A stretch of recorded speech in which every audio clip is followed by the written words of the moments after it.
আমার ভাবতে বেশ কিছুটা সময় লেগেছিল, আপনাদেরও লাগবে। এত সহজ একটা রেসিপি, তাও আবার মাত্র 2-3টে উপকরণে। সেটাও আবার নাকি মহানায়ক উত্তম কুমারের অত্যন্ত প্রিয় ছিল। নমস্কার বন্ধুরা, রূপা সিম্পল অ্যান্ড ডেলি লাইফে আবার একটা নতুন পর্বে সবাইকে স্বাগত। আজ শেয়ার করছি সুপ্রিয়া দেবীর রান্নার বই থেকে পাওয়া মহানায়ক উত্তম কুমারের খুবই প্রিয় একটি রেসিপি। সামান্য উপকরণে খুব সহজে তৈরি করে নিতে পারবেন। তাহলে চলুন রেসিপিটি শুরু করা যাক। পুরো রেসিপিটি দেখার অনেক অনেক অনুরোধ রইল আমার সকল বন্ধুদের কাছে। সবার প্রথমে এখানে আমি কয়েকটা আলু মাঝারি সাইজের খোসা ছাড়িয়ে মাঝখান থেকে এইভাবে 2 টুকরো করে কেটে নিয়েছি। একটু বড় বড় করেই কেটেছি, আমি আমার পরিমাণ মতো নিয়েছি বন্ধুরা। আপনারা আপনাদের প্রয়োজন মতো কমিয়ে বা বাড়িয়ে নিতে পারেন। এইবার গ্যাসে কড়াই বসিয়ে কড়াইতে আমি দিয়ে দিচ্ছি রাইস ব্র্যান অয়েল। অবশ্যই এই রেসিপি কিন্তু সাদা তেলে করতে হবে, নয়তো বা আপনারা এটা কিন্তু ঘি দিয়েও করতে পারেন। তেলটা খুব ভালো করে গরম হয়ে গেলে এইবার কেটে ধুয়ে রাখা আলুগুলোকে বেশ সুন্দর করে ভেজে নিতে হবে। সব আলুর টুকরোগুলো আমি দিয়ে দিলাম, তারই সাথে এখানে অল্প পরিমাণ একটু নুনও দিয়ে দিলাম, যাতে আলুটা বেশ ভাজাও হবে আর সিদ্ধও হয়ে যাবে। যে সকল বন্ধুরা আমার চ্যানেলে আজকে প্রথম এসেছেন বা এর আগেও হয়তো এসেছেন, এখনও আমার চ্যানেলটি সাবস্ক্রাইব করেননি, তাদের কাছে অনুরোধ, প্লিজ বন্ধুরা আমার চ্যানেলটা সাবস্ক্রাইব করে আমার পাশে থেকে যান। আমি কিন্তু প্রত্যেক দিন এই রকম নিত্য নতুন বিভিন্ন রকমের রেসিপি শেয়ার করে থাকি। আশা করছি আপনাদের ভালো লাগবে। আর পাশে থাকা বেল আইকনটা অল করে রাখতে ভুলবেন না, যাতে প্রত্যেক দিন ভিডিও আপলোডের সাথে সাথে সবার আগে আপনাদের কাছে নোটিফিকেশান পৌঁছে যায়। আমার চ্যানেলে নতুন বন্ধু পুরনো বন্ধু সব বন্ধুদের জন্য অনেক অনেক ভালোবাসা আর অসংখ্য ধন্যবাদ। যে সকল বন্ধুরা প্রত্যেক দিন আমার সঙ্গে থেকে আমার রেসিপিগুলো দেখেন, তাদেরকে অনেক অনেক ভালোবাসা আর সকল বন্ধুর জন্য অনেক অনেক শুভকামনা। সুন্দর করে আমি এবার ঢাকা চাপা দিয়ে দিয়ে আলুগুলোকে কিন্তু ভেজে নেব। এইভাবে ঢাকা দিয়ে দিয়ে ভাজলে সিদ্ধও হয়ে যাবে আর ভাজাটাও সুন্দর হবে। এদিকে মিক্সির বাটিতে আমি নিয়ে নিচ্ছি ছোট বাটির 1 বাটি টুকরো করে কেটে নেওয়া নারকেল, আর তারই সাথে এখানে 5-6টা গোটা কাজু, আর নিয়ে নেব আমার স্বাদ অনুযায়ী কাঁচা লঙ্কা। অল্প পরিমাণ একটু জল দিয়ে সুন্দর মতো করে মিহি পেস্ট একটা তৈরি করে নিলাম। এদিকে দেখুন ঢাকা চাপা দিয়ে দিয়ে আমার আলুগুলোও কিন্তু বেশ সুন্দর করে লাল লাল করে ভাজা হয়ে গেছে। এবার আলুগুলো সব একটা পাত্রে তুলে নিতে হবে। আমার আজকের এই রেসিপিটি যদি আপনাদের ভালো লাগে, প্লিজ বন্ধুরা একটা লাইক করে দেবেন। ভিডিও শেষে ছোট্ট একটা কমেন্ট করে জানিয়ে যেতে কিন্তু ভুলবেন না যে আপনাদের কেমন লাগলো। ভালো লাগলে অবশ্যই বাড়িতে ট্রাই করবেন। আপনাদের একটা লাইক আর একটা কমেন্ট আমাকে এই রকম নতুন নতুন প্রত্যেক দিন ভিডিও তৈরি করতে অনেকটা উৎসাহ যোগায়, আর আমার ভিডিওটাকেও কিন্তু অনেক দূর পর্যন্ত এগিয়ে নিয়ে যেতে সাহায্য করে।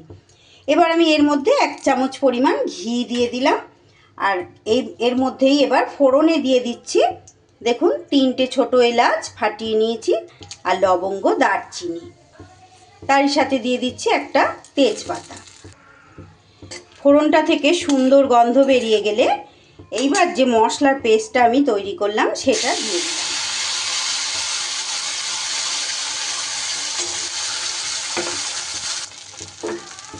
মিক্সির বাটিটা ধুয়ে একটু জলও এখানে অ্যাড করে দিলাম। এইবার সুন্দর করে মশলাটা কিন্তু কষিয়ে নিতে হবে। সামান্য এই 2-3টে উপকরণে এত সুন্দর একটা রেসিপি, তাও আবার অত নাম করা একজন মানুষের প্রিয়, তাহলে কেন আমরা তৈরি করব না বলুন তো? এইভাবে তৈরি করে ভাত, বন্ধুরা, ফ্রায়েড রাইস, পোলাও, রুটি, লুচি, নান, পরোটা, যে কোনো আইটেমের সাথেই কিন্তু পরিবেশন করা যাবে। অত্যন্ত লোভনীয় হয় খেতে। এভাবে একদিন ট্রাই করলেই আপনারা বুঝতে পারবেন। সুন্দর করে মশলা কিন্তু আমি কষিয়ে নেব। এপাশে একটা বাটির মধ্যে আমি নিয়ে নিচ্ছি 2 চামচ পরিমাণ টক দই। এরই মধ্যে সামান্য পরিমাণ একটু চিনি আর দিয়ে দিচ্ছি সামান্য পরিমাণ একটু নুন, আর তারই সাথে দিয়ে দিচ্ছি খুব সামান্য পরিমাণ একটু কালারের জন্য কাশ্মীরি লঙ্কার গুঁড়ো। এবার এই উপকরণগুলো একটু সুন্দর করে ফেটিয়ে এইভাবে বাটির মধ্যে মিশিয়ে নিচ্ছি।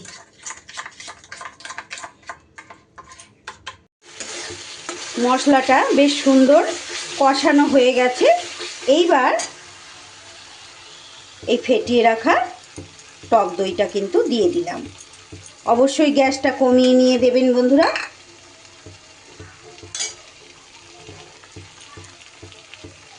দিয়ে এবার আবারও খুব ভালো করে সব কিছু কষিয়ে নিতে হবে।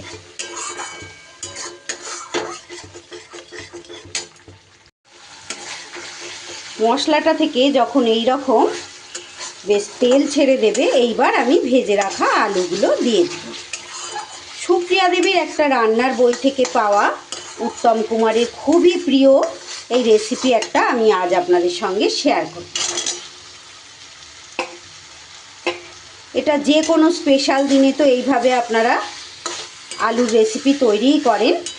এইভাবে একবার করে দেখবেন, খুব ভালো লাগে খেতে। সব কিছু সুন্দর করে এভাবে আলুর সাথে মিশিয়ে নিয়ে